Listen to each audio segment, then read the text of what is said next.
Test complete हो गए हैं। उसके बाद हम आज आगे की कहानी पढ़ेंगे।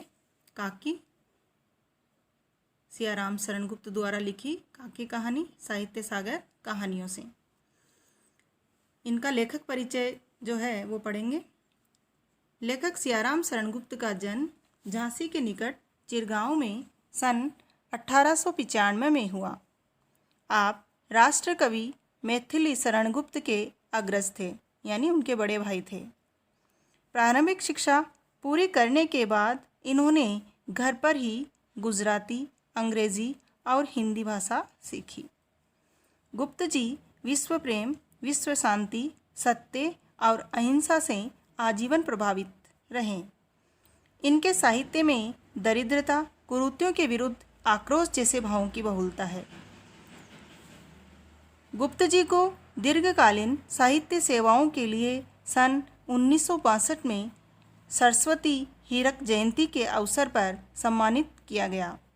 सरस्वती हीरक जयंती मतलब 60 वर्ष पूर्ण होने पर जो जयंती मनाई जाती है उसे हीरक जयंती कहा जाता है, और 25 वर्ष पूर्ण होने पर जो जयंती मनाई जाती है उसे रजत जयंती कहा जाता है। 50 वर्ष पूर्ण करने पर जो मनाया जाता है, जयंती मनाई जाती है, उसे स्वर्ण जयंती कहा जाता है। इन्हें नागरी प्रचारणी सभा वाराणसी द्वारा सुधाकर पदक से विभूषित किया गया, यानी सम्मानित किया गया। 9 मार्च 1963 को इनका निधन हो गया। अब जो इन्होंने काव्य खंड कुछ लिखे हैं वो देखिए। अनाथ, आद्रा, दुर्वादल इनके काव्य खंड हैं। मानुसी इनकी एक कहानी है, कहानी संग्रह है। पुण्य पर्व इनका नाटक है। अनुरूपा तथा अमृतपुत्र इनका कविता संग्रह है। नारी और गोद उपन्यास है, और एक झूठ और सच इनका निबंध उल्लेखनीय है। गुप्त जी की भाषा सरल, सहज तथा व्यवहारिक है। आगे हम काकी कहानी पढ़ेंगे। काकी कहानी में एक मातृ वियोग की पीड़ा झेलते हुए बच्चे की कहानी है कि जब बच्चे की माँ की मृत्यु हो जाती है तो उस पर क्या गुजरती है। इस कहानी में हम वो ही पढ़ेंगे। तो हम देखते हैं काकी कहानी में किस प्रकार एक बच्चे की मातृवियोग की पीड़ा को दर्शाया गया है। उस दिन बड़े सवेरे श्यामू की नींद खुली तो उसने देखा कि घर में कोहराम मचा हुआ है। कोहराम मतलब बहुत शोरगुल सुनाई दे रहा था। उसकी माँ नीचे से ऊपर तक कपड़ा ओढ़े हुए कंबल पर भूमि शयन कर रही थी। भूमि शयन यानी जमीन पर उसे लिटाया गया था, और घर के सब लोग उसे घेर कर बैठे हुए बड़े करुण ढंग से विलाप कर रहे थे। करुण ढंग से मतलब दुखी होकर विलाप कर रहे थे, रो रहे थे। लोग जब उमा को शमशान ले जाने के लिए उठाकर ले जाने लगे तब श्यामू ने बड़ा उपद्रव मचाया। जब उसे भूमि सहन करते हुए देखा तो उसको समझ नहीं आया कि काकी को भूमि सहन क्यों करवाया जा रहा है। काकी यानी अपनी माँ को। वह अपनी माँ को ही काकी कहकर बुलाया करता था। तो जब श्यामू को ये समझ में नहीं आया, लेकिन जब उसकी माँ को लोग शमशान ले जाने लगे तब उसे समझ में आया, और उसने बड़ा उपद्रव मचाया मतलब शोर मचाया। लोगों के हाथ से छूटकर वह उमा के ऊपर जा गिरा। लोग उसे पकड़ रखे थे और वह छूट कर भाग रहा था और अपनी माँ के ऊपर जा गिरा।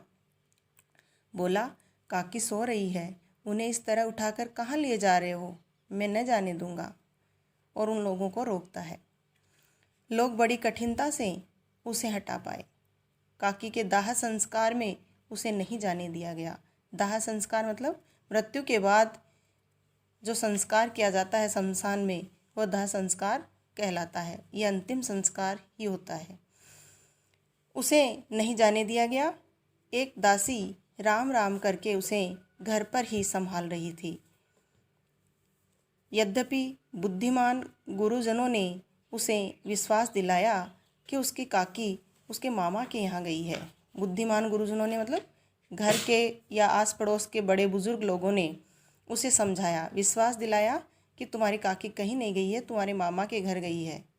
परंतु असत्य के आवरण में सत्य बहुत दिन तक छिपा न रह सका। असत्य के आवरण से मतलब ये झूठ का पर्दा जो था ये अधिक समय तक न टिक सका। ये झूठा पर्दा उस पर जो डाला गया था वो अधिक समय न चल सका। आसपास के अबोध बालकों के मुंह से ही वह प्रकट हो गया। उसके साथ खेलने वाले नासमझ बच्चे जो थे, अबोध यानी नासमझ बच्चे, उनके मुंह से ही वह सत्य प्रकट हो गया। यह बात उससे छिपी न रह सकी कि काकी कहीं नहीं ऊपर राम के यहाँ गई है, यानी उसकी काकी की मृत्यु हो गई है। काकी के लिए कई दिन तक लगातार रोते रोते उसका रुदन तो क्रमशः शांत हो गया। रुदन यानी उसका रोना, आंखों से जो जल बह रहा था उसके, वह तो उस बहना बंद हो गया, लेकिन उसके अंदर का जो है अंतर्मन जो है उसका, वो अभी भी दुखी था। अपनी काकी के लिए बेचैन था, अपनी माँ के लिए बेचैन था, वह उसे भुला नहीं पा रहा था। परंतु उसका शोक शांत न हो सका।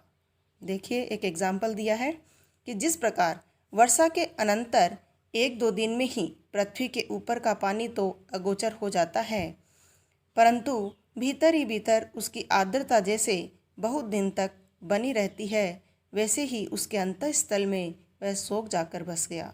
वह प्राय अकेला बैठा बैठा शून्य मन से आकाश की ओर ताका करता।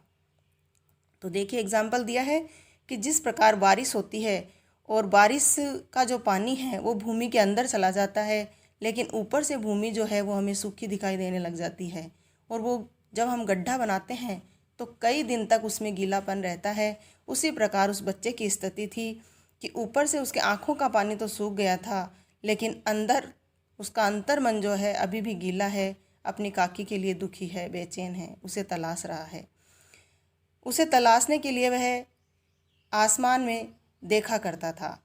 अकेला बैठता, किसी से बात नहीं करता, गुमसुम रहता और अकेला बैठकर आसमान को निहारा करता था कि कहीं उसकी काकी उसे नज़र आएगी, क्योंकि बच्चों ने उसे यही कहा था, ऊपर राम के यहाँ तुम्हारी माँ गई है। तो वह आसमान में देखता। अब देखो, एक दिन उसने ऊपर आसमान में पतंग उड़ती हुई देखी। न जाने क्या सोचकर उसका हृदय एकदम से खिल उठा। विश्वेश्वर के पास जाकर बोला, काका मुझे एक पतंग मंगा दो। यानी अपने पिता से जाकर बोला कि मुझे एक पतंग मंगा दो, क्योंकि वह पतंग के द्वारा अपनी काकी को नीचे लाना चाहता था।